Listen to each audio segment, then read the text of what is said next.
लेकिन क्या आप जानते हैं कि एक समय ऐसा भी आया जब इसी सुपरस्टार को फिल्मों से निकाल दिया गया था। जी हाँ, जिस गोविंदा के पास कभी 40 से ज़्यादा फिल्में थी, वही गोविंदा धीरे धीरे फिल्म इंडस्ट्रीज की पहली पसंद नहीं रहे। आखिर ऐसा क्या हुआ था? दरअसल अपनी सफलता के चरम पर गोविंदा एक साथ दर्जनों फिल्मों की शूटिंग कर रहे थे। उनके पास इतना काम था कि कई बार उन्हें याद भी नहीं रहता किस दिन किस फिल्म की शूटिंग है।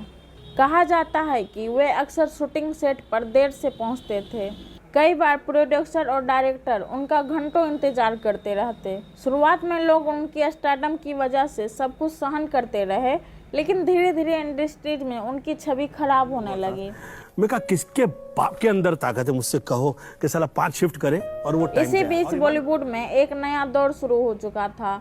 शाहरुख खान, आमिर खान, सलमान खान और बाद में ऋतिक रोशन जैसे सितारे तेजी से आगे बढ़ रहे थे। फिल्म डायरेक्टर्स को समय का पाबंद और प्रोफेशनल कलाकार चाहिए था। यही वजह थी कि कुछ बड़े प्रोजेक्ट गोविंदा के हाथ से निकल गए। कुछ फिल्मों में उनकी जगह दूसरे कलाकार को ले लिया गया। कई डायरेक्टर्स ने उनके साथ काम करना कम कर दिया। एक समय ऐसा आया जब जिस स्टार के घर के बाहर प्रोड्यूसर की लाइन लगी रहती थी, उसके पास फिल्मों की कमी होने लगी। लेकिन गोविंदा की कहानी यहीं खत्म नहीं होती, क्योंकि इस सुपरस्टार ने सफलता तक पहुंचने के लिए भी बहुत बड़ा संघर्ष किया था। फिल्मी परिवार से होने के बावजूद गोविंदा के लिए बॉलीवुड का रास्ता आसान नहीं था। कई प्रोड्यूसर ने उन्हें यह कहकर रिजेक्ट कर दिया था कि उनका चेहरा हीरो जैसा नहीं है। कई ऑडिशन में उन्हें असफलता मिली, लेकिन उन्होंने हार नहीं मानी। आखिरकार 1986 में फिल्म इल्जाम ने उनकी किस्मत बदल दी।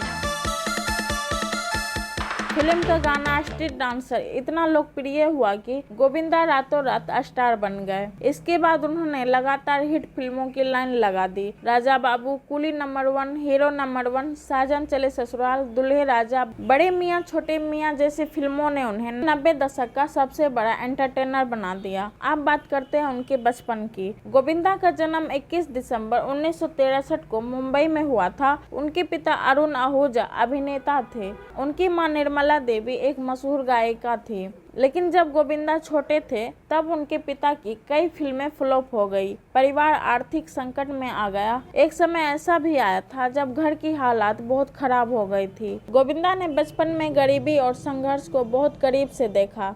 शायद यही कारण था कि उन्होंने ठान लिया था कि एक दिन वे अपने परिवार की किस्मत बदलेंगे, और उन्होंने वही किया।